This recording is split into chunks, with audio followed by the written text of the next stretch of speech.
Hey, it's Tucker Carlson. This morning it looks like somebody blew up the Kakhovka Dam in southern Ukraine.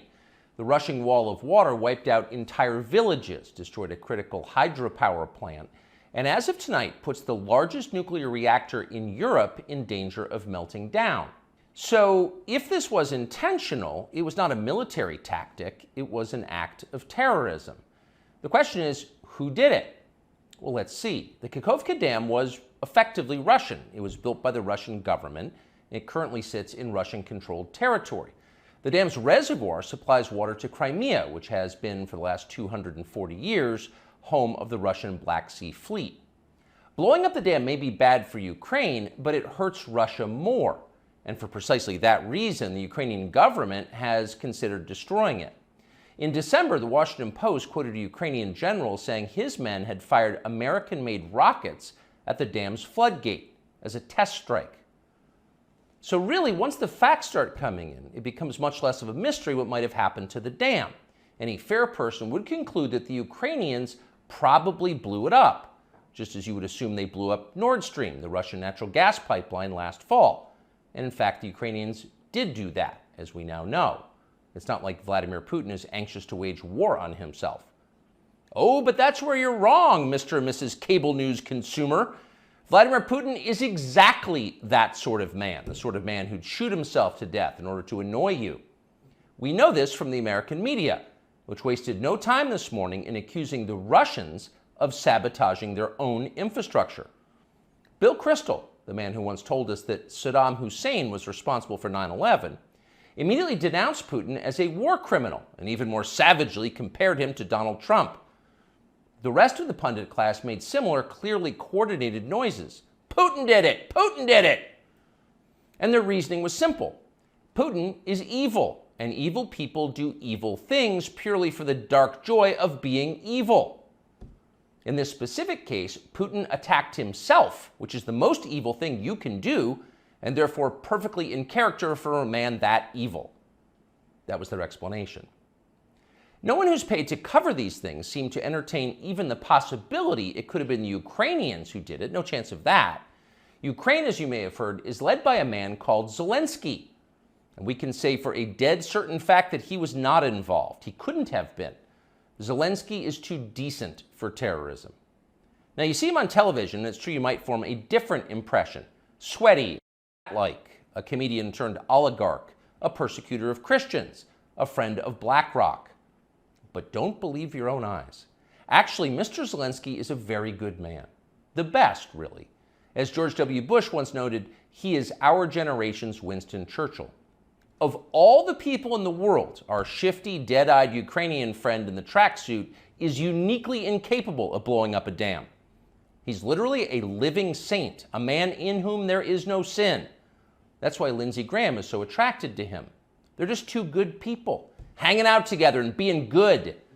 And like all good people, when they meet in person, they spend a lot of time talking about killing people and laughing like friends do.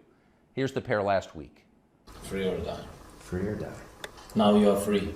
Yes. And we will be. And the Russians are dying. It's the best money we've ever spent. Thank you so much. No, it's... The Russians are dying. It's the best money we've ever spent, Graham says.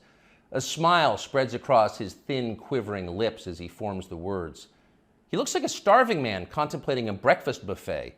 The aroma of has aroused Lindsey Graham. Thanks so much, replies Zelensky. He feels the same way. See, there's nothing dark here. Just two middle-aged guys celebrating the killing of a population. They don't seem like the kind of people who'd enjoy flooding villages or starting a famine. And in any case, who cares if they are? It's really not your business. Your job is to support Ukraine. Watch Nikki Haley, a Republican candidate for president, explain this principle on CNN. A win for Ukraine is a win for all of us. And for them to sit there and say that this is a territorial dispute, that's just not the case. To say that we should stay neutral, it is in the best interest of America. It's in the best interest of our national security for Ukraine to win. We have to see this through. We have to finish it. See? It's very easy to understand. It is vitally important for you to support Ukraine because it's necessary for Ukraine to be supported by you. Your support is mandatory until it's finished, whatever it is, and whatever that means. So shut up and support Ukraine, or else you're in trouble. Back when they still taught logic, statements like this were known as tautologies. Something is true because it is. The more you repeat it, the truer it becomes. It's a self-reinforcing reality. There was a time when tautologies were considered illegitimate arguments, not to mention hilarious. Only people talk like that. Now everybody in power talks like that. Diversity is our strength. Zelensky is Churchill. It's all self-evidently true. Doesn't need an explanation, and don't ask questions. Sound familiar? Of course it does. That's the pap they're serving us day after day in steaming, lumpy portions. By this point, it's possible that American citizens are the least informed people in the world. Your average yak herder in Tajikistan knows who blew up the Nord Stream pipeline. It's obvious. And of course, we have been. The media lie. They do. But mostly they just ignore the stories that matter. What's happened to the hundreds of billions of US dollars we've sent to Ukraine? No clue. Who organized those BLM riots 3 years ago? No one's gotten to the bottom of that. What exactly happened on 9/11? Well, it's still classified. How did Jeffrey Epstein make all that money? How did he die? How about JFK? And so endlessly on. Not only are the media not interested in any of this, they are actively hostile to anybody who is. In journalism, curiosity is the gravest crime. Yesterday, for example, a former Air Force officer who worked for years in military intelligence came forward as a whistleblower to reveal that the U.S. government has physical evidence of crashed non-human-made aircraft, as well as the bodies of the pilots who flew those aircraft. The Pentagon has spent decades studying these otherworldly remains in order to build more technologically advanced weapons systems. Okay, that's what the former intel officer revealed, and it was clear he was telling the truth. In other words, UFOs are actually real, and apparently so is extraterrestrial life. Now we know. In a normal country, this news would qualify as a bombshell, the story of the millennium. But in our country, it doesn't.